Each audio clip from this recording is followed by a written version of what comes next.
Hiya everyone, how are we all doing today? Hope we're all doing well. I don't know if I'm going to be doing a reading as such today. I'm going to see how we go on for time. But before I get started, could you like, subscribe and share please? That'd be much appreciated. I am a relatively new channel, so I do need it to grow to be able to sustain it. Okay, so I thought today I'd just come on here and do a bit of a timeline for everybody, because not everybody's aware of the Chris Watts case. Also, to get the information out there, I can't really do the information and a reading at the same time. The video would just take so long. So to make it manageable for everybody and myself, I decided to do a timeline of the lead up to the Chris Watts murders. Okay. Shannan, at first, wasn't looking for a relationship. Chris had sent her a friend request on Facebook. She said, and I quote, "I was like, what the heck? I am never going to meet him." Except one thing led to another, and 8 years later, we have 2 kids, we live in Colorado, and he is the best thing that ever happened to me. Okay. So, December 17th, 2013, they had the first child called Bella. And that was 17th of December. July 17th, 2015, they had the second daughter named Celeste, nicknamed Cece. June 2015, the Watts filed for bankruptcy.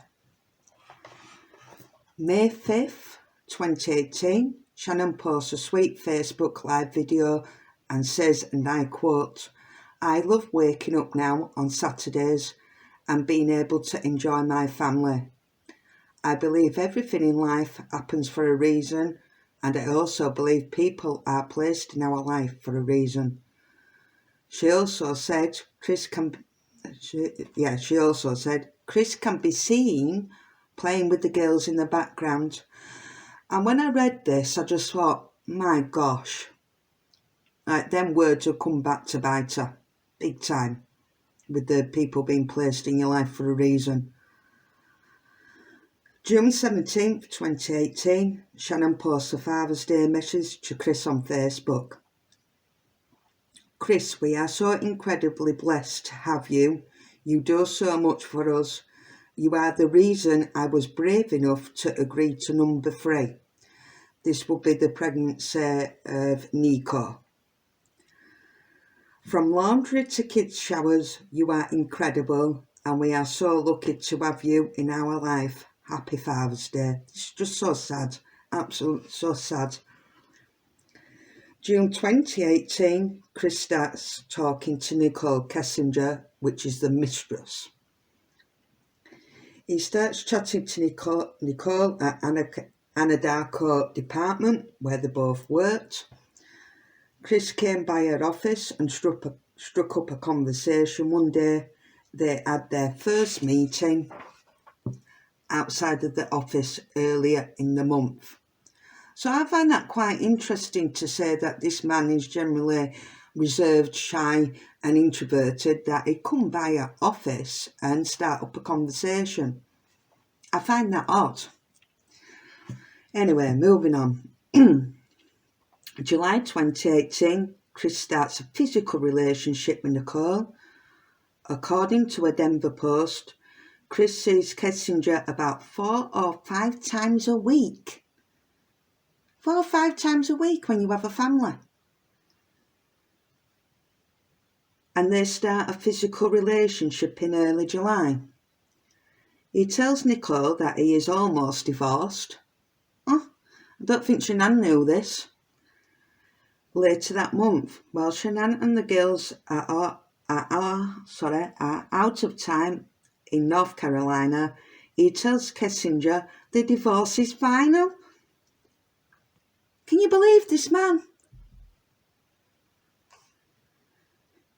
Allegedly, Kessinger goes to Chris's home for the first time on July 4th, and they have their first phone call on record July 7th.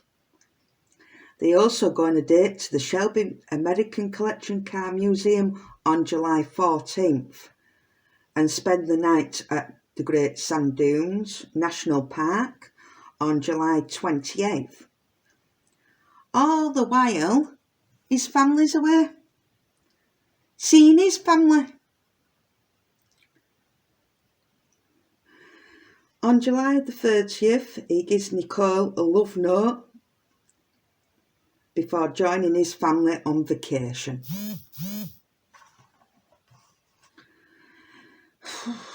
This man. July 31st, Chris flies to North Carolina to join his family. Despite this being a family holiday, texts that Shannan forwarded to her friend show signs of trouble between them. Further messages also showed that there were tension between Shannan and Chris's parents. Didn't go into this too much. They call it the Nutgate incident.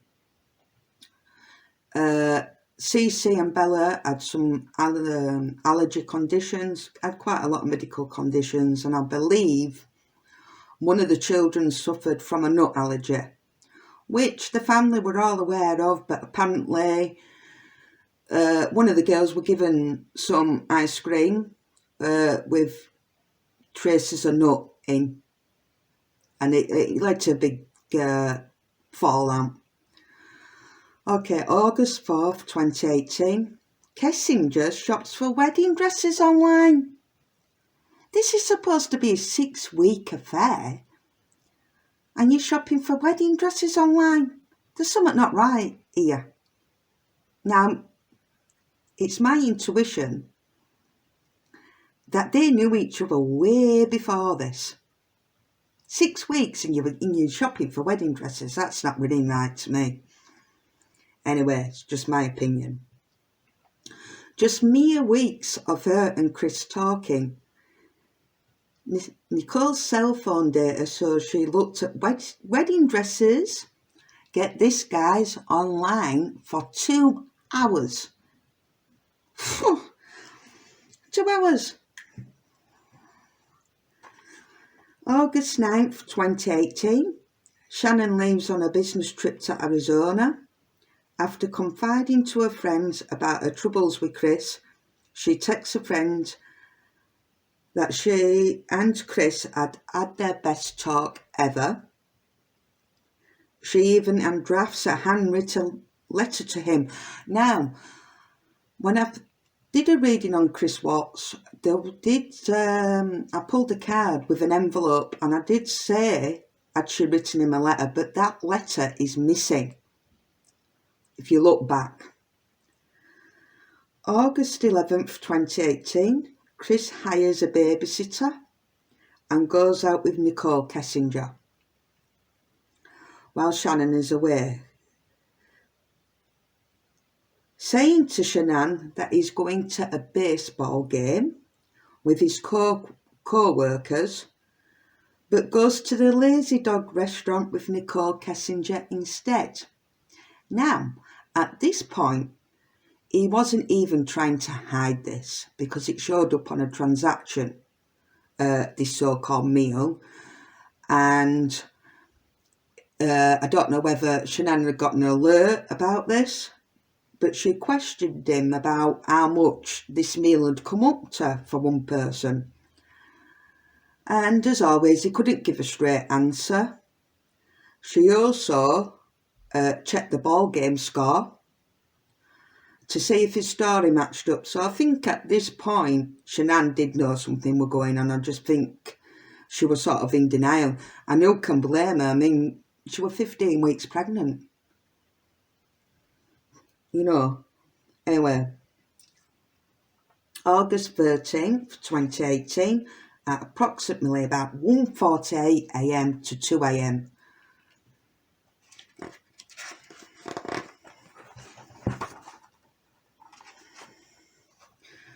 In the early hours, around 2 a.m, Shannan's friend Nicole Atkinson gives Shannan a ride home from the airport to her home after she returns from from a business trip.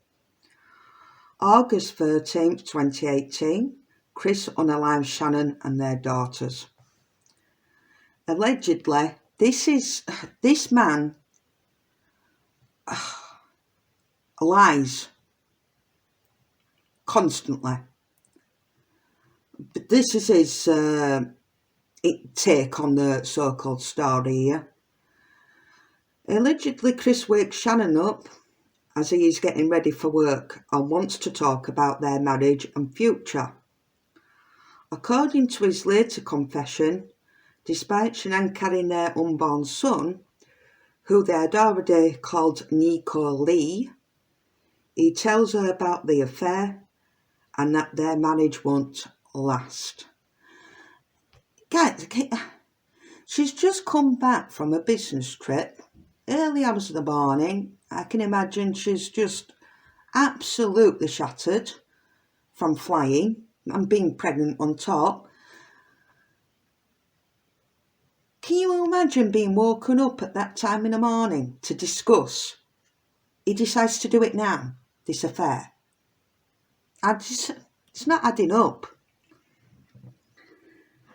According to him, Shannan replies that Chris went to see that Chris won't see the kids again. Apparently, he strangles her to death. Bella, who was 4 at the time, comes in and asks what's wrong with Mum. And Chris wraps Shannan's body in a bedsheet and carries her to his truck. Now, this is where I sort of have an issue with here. I can imagine that Shannan's body would have been quite heavy, plus that of a pregnancy would have been doubly heavy. It makes me question how he managed to carry her to the truck without any help. But we'll get into this theory in a bit. He puts Bella and Cece in the back seat, drives to Server 319. Sorry guys, I'm just going to put a trigger warning here, okay? This gets a bit deep. Smothers both girls with the blankets and puts Celeste in one oil tank and Bella in another oil tank. Now these oil tanks is about a paper plate diameter. Just for perspective here. They were wearing the pyjamas, and I think Cece, she was in a napper. Now this is where for me it gets absolutely disgusting beyond words, and I mean I could use some real foul language here right now, but I'm not going to. What on earth possesses you to put 2 girls in an oil tank full of crude oil? I mean, when they come to retrieve them, they had to drain these oil tanks one by one. They had to go in with suits and masks and everything because there are chemicals in there. Also, they had trouble getting them out. There were reports of skin slippage. That's what the oil did. It just degloved. Absolutely. I can't even imagine what these people had to go through and the trauma of that. I mean, and this guy separated, even in death, separated his family. Shannan, he decided to bury in a nearby shallow grave. He didn't even have the decency to put them all together.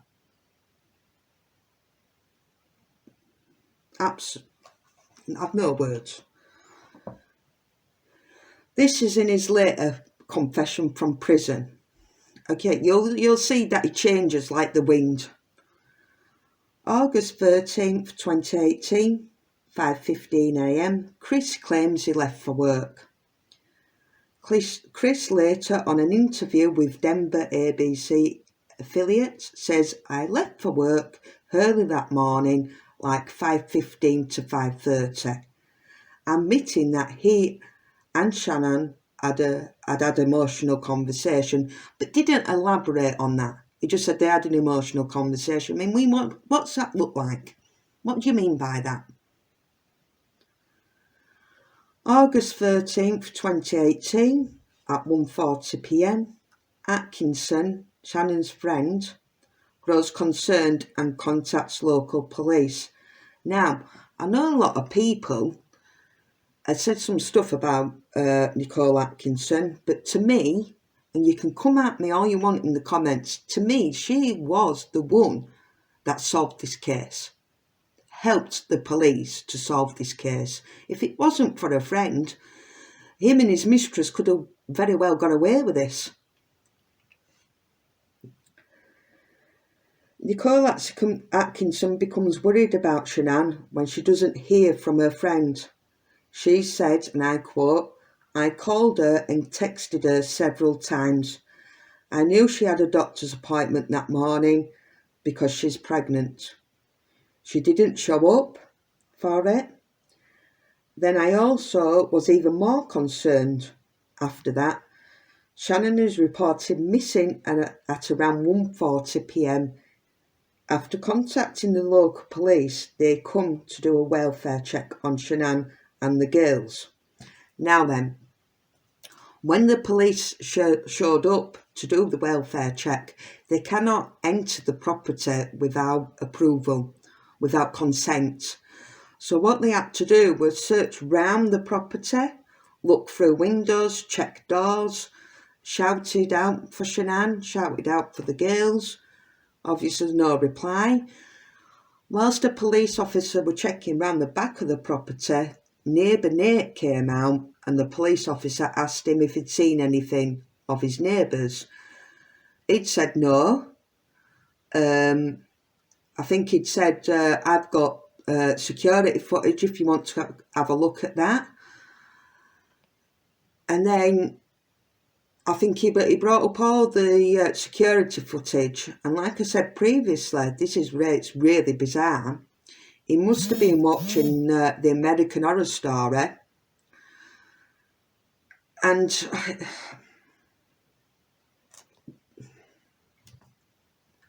the synchronicities here of this case is quite bizarre. It showed a fetus in a sand timer with it being filled with black oil. Now, the girls were in crude oil. Also, him after seeing this, then decides to tell the police officers, "Oh, she's pregnant as well." Now, this guy, whilst this video footage or whatever is being brought up on the telly, he's swaying side to side, sweating, can't even look at the telly, over-explaining himself, over-explaining his actions. And I think when Chris left, there were Nate and a police officer, and Nate, his neighbour, had even said he's acting weird. This is not how he usually acts, rocking side to side. Apparently he never used to talk, but all of a sudden he's babbling on. So that's interesting, isn't it? How a neighbour that sort of sees him regularly can spot this straight away from him. And I think at one point he had his hands like this at the back of his head. You can't look even any more guiltier. Anyway, when the police, no, let me get this right. The police turn up, and then eventually Chris Watts turns up. He shakes a police officer's hand, then proceeds to go in the garage, check Shannan's car, opens the driver's door, looks around in the footwell, takes something, I can't see what it is, but he takes something out of the footwell, shuts the door, and then he goes into the house. Now, it takes him nearly 2 minutes to let the police in the front door. At this point, Nicole Atkinson is on the phone to Shannan's mum, and you can actually hear Shannan's mum saying, look, you have every right to go into my daughter's house. They're going, this guy's not even shouting. He's not even looking. No, and you know what this guy's doing? He's on the phone. I wonder who he's on the phone to. Also, the phone to me were a barrier, so he didn't have to talk. Well, they find in the kitchen Shannan's phone, Shannan's keys, a purse, a bag, and all the medication in there for herself and the kids. Then this gets a bit weirder because the police is asking him questions and this and other. He disappears off into the bedroom, comes back out, owns a wedding ring, and said, oh, this is on, we're on a bedside table, this wedding ring. Oh, she only takes that off to colour her hair. Right. Why would she be colouring her hair after she's just come back from a business trip early hours of the morning? Also, the bed was stripped. Police officers went into the girls' room and the blankets were gone. And he made a point of this. Oh, and the girls' blankets are gone. Bizarre. Right, according to sources, Chris had said she was going to a friend's house with the kids, and that's the last thing he heard, which is absolute BS. I mean, the car's in the garage, the car seats are in the car. I mean, mate, you're not even making sense at this rate. I mean, this guy's got a brain of a pea. Sorry. Oh gosh. Right, August 14th, 2018. Chris pleads for his family's return on local news. Now, this guy is like a sack of potatoes emotionally. I mean, he didn't even look convincing at this point. So, it says, Shannan, Bella and Celeste, if you're out there, just come back. Like, if somebody has her, just please bring her back. I need to see everybody. I need to see everybody again. This house is not complete without anybody here. Please bring them back. Now, at this point, right, you think, if this guy's innocent, which we know he's not, you'd be like describing how they looked, describing the description, describing the height, describing Shannan. No, there's none of that. None of that whatsoever. Here. And he's looking shifty and carrying on and doing the sway thing that he does. And at one point, he even smirked. It was all on the flipping news. He was smug and, yeah, wanted to laugh, really. I don't think this is funny at all.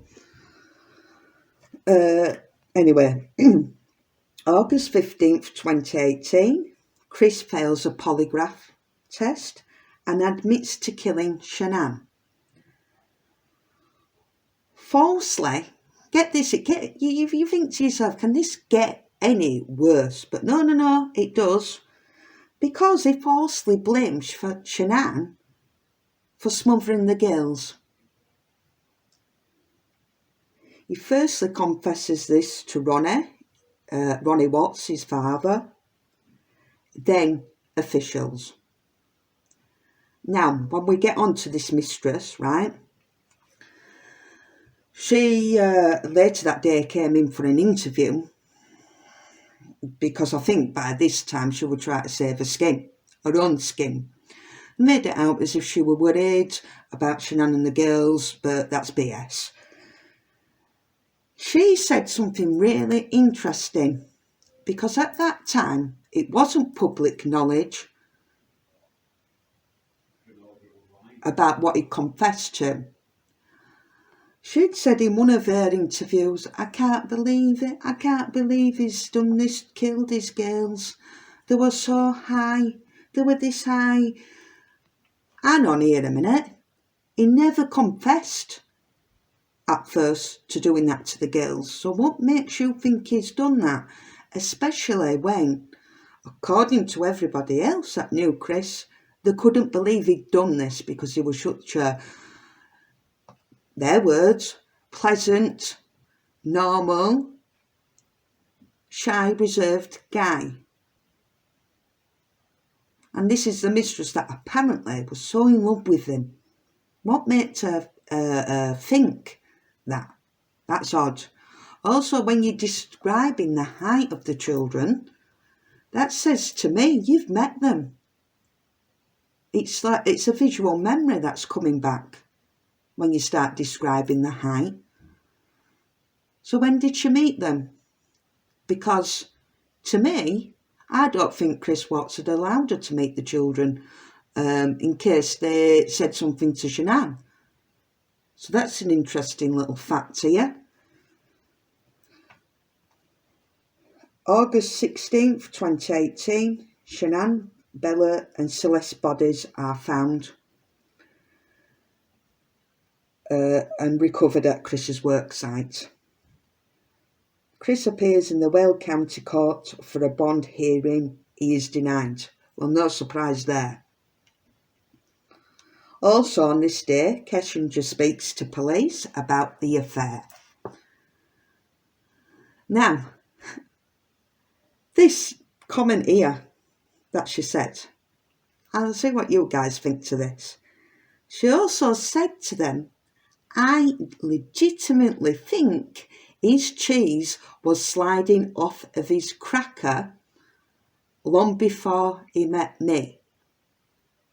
Okay, but you still continue to have this affair with him. Okay.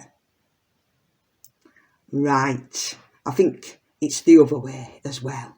Your cheese was sliding off your cracker. Just saying. Sorry.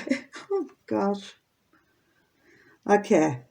August 21st, 2018. Chris is charged with first-degree murder. Chris is charged with 3 counts of first-degree murder, plus 2 additional first-degree charges for victims being 12 or younger. Additionally, he faces another count for unlawful termination of a pregnancy, plus 3 counts of tampering with a body. So that brings it up to a total of 9 charges. September 1st, 2018, a funeral is held for Shannan and her daughters in North Carolina. Shannan, Bella and Celeste, Nico are remembered at their funeral at the Sacred Heart Catholic Church in Pinehurst. During the 90-minute ceremony, which started with a singing of Amazing Grace, Chris is never mentioned, nor should he never be. The day he did that is a day that he stripped himself of anything. I mean, this is what disturbs me. He did this to his family and apparently still in prison. He calls himself a father. You are not a father. You are not. November 6, 2018, Chris pleads guilty to all 9 counts. November 19th, 2018, Chris is sentenced to life imprisonment. December 3rd, 2018, Chris is transferred to a Wisconsin correctional facility. February 18th, 2019, Chris confesses, finally, to killing his daughters in a detailed explanation to Agent Tammy Lee and Graham Coder. Now, these guys, I can't fault them at all. They knew exactly how to approach Chris Watts, and their interviewing techniques were out of this world. Now, what I have a problem with is that these same detectives, unfortunately, never interviewed Nico Kessinger. It was another guy, can't remember his name, Kovac, I think his name was. Now, with this interview, he's pandering to her, apologising for putting her through this. I think she had a total of 5 interviews. One were on the phone, one were in a park, and the other at the police station. And then, on top of that, she's messaging this guy at 2, 3 o'clock in the morning, saying suddenly she remembers details. But let's just get this into concept, some kind of concept here. She's treating this guy like he's an acquaintance, like he's a friend. That's completely bizarre. And also, she brought her dad into this interview, and I think at one point, her dad had spoken up and said, that's enough. Now, this man, Dwayne Kessinger, is well known in that community, is well respected, and we all know the justice system can be bended at times. Also, this woman has previous criminal record. Something about drinking, driving without a licence, and apparently, don't quote me on this, but she'd also stabbed somebody in the back with a kitchen knife. But no charges were brought forward, and she didn't pay the price for her actions. So, to me, she has the capability of being involved here. We'll get onto that in another video. That's coming up. November 18th, 2019, Chris is ordered to pay Shannan's parents £6 million for the emotional trauma and the upset that he put these parents through. Now, there's also other things involved with this case that I didn't put in the timeline.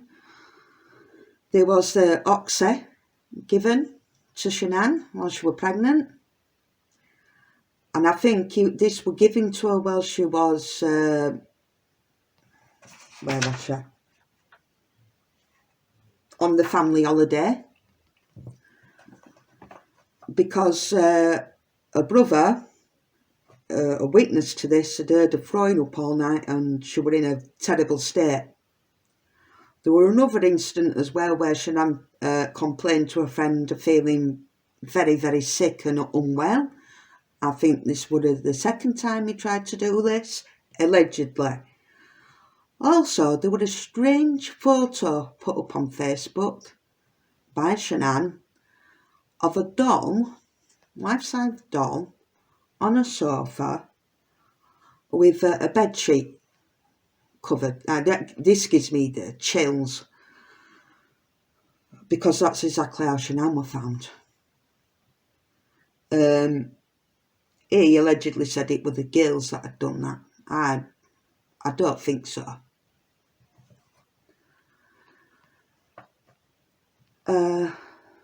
Also, the affair, the pictures and whatnot, they were all in a secret calculator app. there were all sorts of gross things on there. Let me think, what else have I missed? There's probably a lot more, but anyway, well, I will get into a little bit more information on the mistress when I come to her video, but today I just wanted to concentrate on the lead up to things, a timeline for everybody. So when they come to watch the next video, they'll already have the information and know what I'm talking about. Okay, so because I'm not doing a reading today, I thought I'd end on a bit of a nice note with everybody. So I am going to pull postcards from Spirit and pull a card for everybody that's watching.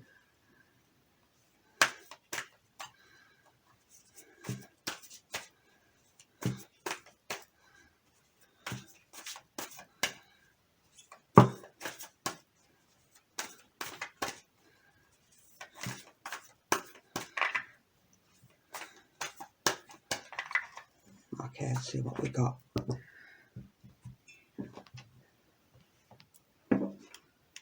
Okay, it says, Dear you, there is a balance between activity and rest, ebb and flow. You can have one without the other.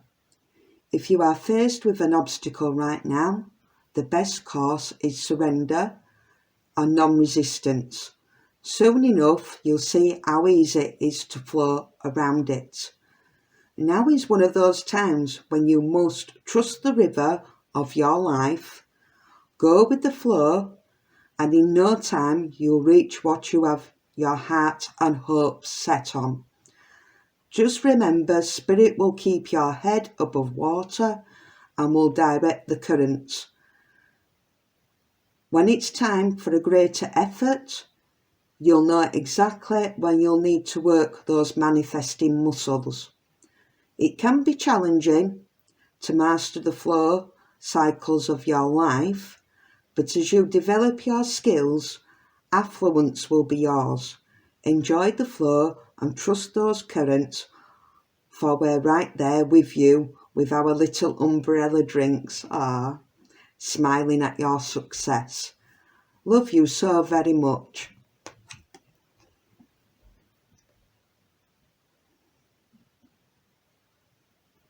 That's a nice way to end the video. Okay guys, so the next video I'm going to do is going to be Shannan Watts. The video after that will be the mistress, Nico. Okay, and as always, thanks for watching. Please subscribe, it helps the channel to grow. Like and share and comment. I appreciate you all so very much and thank you for your continued support. Until the next one, bye bye for now.